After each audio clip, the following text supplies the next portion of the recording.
Mimi Ensley. Mimi is a fourth-year PhD student in the Department of English in the College of Arts and Letters. Her faculty advisor is Professor Tim Mahan. Mimi will be presenting today on transmedia traditions, remaking medieval romance.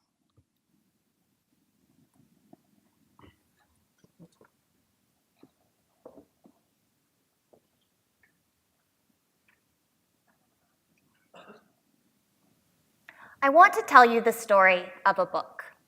Not the story in a book, but the story of this particular physical book. Behind me are several images from the 16th century print edition of the medieval romance Richard Coeur de Lion. That's the text inside, but the layers of history revealed within these pages tell a more complex tale. Richard Coeur de Lion is a 14th century poem about a 12th century king that was printed, and in this case even annotated, in the 16th century. The story of this book spans history, and it includes scribes, printers, readers, librarians, and book collectors, all responding to, and all in effect creating, this one small object. My dissertation looks at a corpus of Middle English romances, just like Richard, that were written in the medieval period, but were printed and circulated to new and broader audiences in the century after the printing press came to England in 1476. In the past, scholars have seen the Middle English romance as aesthetically unpleasing, claiming they were mere frivolous stories of questing knights and marvelous dragons that had little value beyond surface-level entertainment. But the fact remains that the Middle English romance survived in popular print well into the 18th century and beyond. My dissertation asks why. To address this question, I use close archival research to look at my corpus from two interrelated perspectives.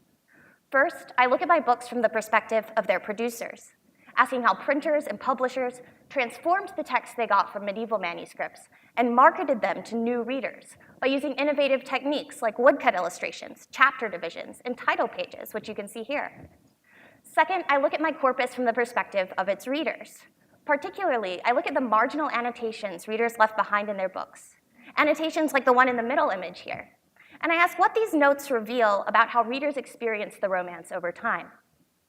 I'm interested in learning how the Middle English romance and its presence in popular print framed an idea of the Middle Ages for readers living in a rapidly changing post-medieval world. I'm at the beginning stages of my research, but I've already noticed two trends. One, that readers often add on to or modify the romance books they acquire, supplementing a printer's idea of the past with their own. And two, that the idea of the medieval perpetuated through popular print often differs significantly from the idea of the medieval put forth by people like Protestant religious leaders or humanist scholars. So it's my hope that by listening to the stories of books like Richard, books that were so popular that they were read across time and across media, we can begin to better understand the stories we tell ourselves about the past. Thank you.